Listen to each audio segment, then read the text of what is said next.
Just a disclaimer, there will be no spoilers in this video. I will be using preview and trailer gameplay in the background because I don't even want to spoil you any random new cooking ingredient. This game is an experience you should make for yourself.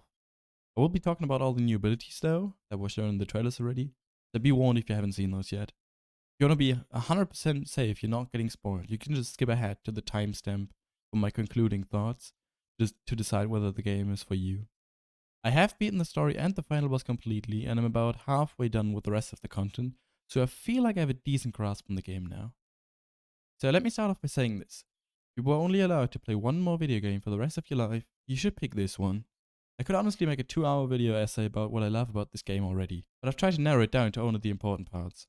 If you even remotely like Breath of the Wild, this game is of course a no-brainer, because it improves on the original game from 2017 massively, by introducing new mechanics, lots of surprises, and new areas. It also fixes many gripes with the original, by introducing new systems such as ways to climb normally in the rain, and altering the weapon durability system by introducing the fuse ability. The overall map of the game feels like it's roughly 3 times the size of Breath of the Wild's map, with lots of small objectives like oddly shaped sky islands, caves, treasure maps, and so much more that you will just want to explore. The map is insanely fun and fluid to traverse, and skydiving feels smooth and amazing even after doing it hundreds of times. While Breath of the Wild's terrain in hindsight felt like it was kinda lacking in depth, with no real underground cave systems, Tears of the Kingdom feels like a massive step up in that aspect, especially because there's a reason to explore every cave, and a nice quality of life way to find every cave you haven't explored yet. When it comes to collectibles, there are multiple new currencies to collect with their own rewards and systems, which gives even more of an incentive to try and collect everything in this truly massive world. Just like Breath of the Wild, there are also many side quests to complete, with some very lengthy ones like Terrytown or the house quest from Breath of the Wild. The new powers you unlock on this game's version of the Great Plateau are insanely versatile and allow you to interact with the environment in new and interesting ways. In Breath of the Wild, Cryonis was a pretty forgettable rune in my opinion, but this time around every power is incredibly useful. Ascend is a godsend, pun intended, when it comes to cutting down climbing times, and it's also used in many puzzles very cleverly. The same can also be said about Recall, which lets you rewind lots of objects and projectiles in time, making it the only power you can actually kinda use mid-combat. The second you press the button, time stops. That's quite forgiving for deflecting projectiles in my opinion. Fuse lets you experiment with pretty much everything, and while I'm mainly stuck with boring combinations that just increase my attack power, I appreciate the versatility the Fuse system offers. Also a perfect answer for people that dislike the weapon durability system, since fusing materials to your weapons or shields makes them more durable. I especially like the interaction Fuse has with shields, allowing you to make skateboards, jetpacks, and much more. Basically all you can imagine. Speaking of imagination, Ultra Hand lets you build truly anything.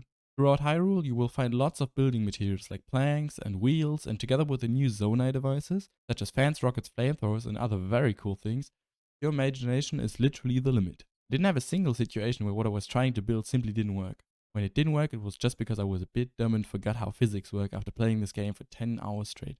I really can't wait to see what crazy shit people will build to demolish bosses. Later on you unlock Auto Build, which lets you rebuild creations you made by using materials in the area or by using a new currency, which is a nice quality of life upgrade. I didn't use it a lot though, because building with Ultra Hand is pretty fun in my opinion. Because the game gives you so many strong tools, it expects you to use them, and includes many strong and flat out scary enemies. Since you can still pause the game at any time, it allows you to heal mid-combat like in Breath of the Wild, so it's still very doable I would say. Despite that, some areas in the game still made me save every few steps because I was so frightened what might pop up around the next corner. I won't be too specific, but I really like the new and returning enemies a lot, which overall gives the game a very fresh enemy variety. One of the new enemies is such a hilarious concept that absolutely scared me the first time I encountered it. When you encounter it yourself, you will definitely know which one I'm talking about. Lastly, I want to talk about the story in very broad terms. If you don't even want to hear about any broad things, just use the timestamp to skip this part. Okay, here goes. Memories kinda return from Breath of the Wild, but in a different and arguably more interesting form. Personally, I felt like a few of the memories in Breath of the Wild were kinda obsolete and like they didn't add much to the story. The new memories though are all very interesting and drop lots of important lore, and especially some of the later story beats were really powerful and made me stop for a moment just to process them. I don't really think that Breath of the Wild had a bad story, but compared to Tears of the Kingdom it seems like a child play.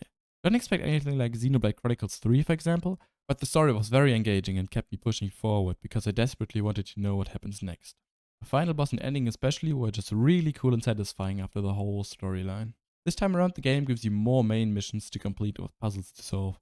So if you felt a bit lost in Breath of the Wild, this time around you can just follow the main story before going for side content later.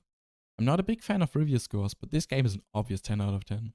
I desperately tried to find something I dislike about this game so I could mention it, but apart from the frame rate that sometimes dips a bit, there's just nothing. The frame rate was never an issue though, and the majority of the time the game runs perfectly smooth.